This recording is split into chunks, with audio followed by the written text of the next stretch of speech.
নমস্কার। আজকে আমরা দ্য হাফ কাপ ব্রিদিং অভ্যাস করব। আমরা মুখ থেকে ইনহেল করব, 4 সেকেন্ড হোল্ড রাখবো, আবার ফোর্সফুলি মুখ থেকেই এক্সহেল করব।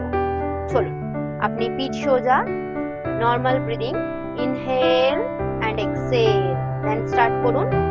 ইনহেল, হোল্ড, 1 2 3 4, ফোর্সফুলি 1, এক্সহেল,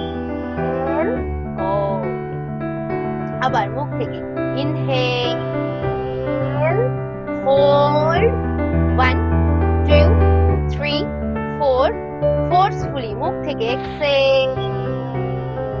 আমরা ঠিক এইভাবেই মুখ থেকে ইনহেল, হোল্ড, মুখ থেকে ফোর্সফুলি এক্সহেল করে দ্য হাফ কাপ ব্রিদিং অভ্যাস করতে পারি।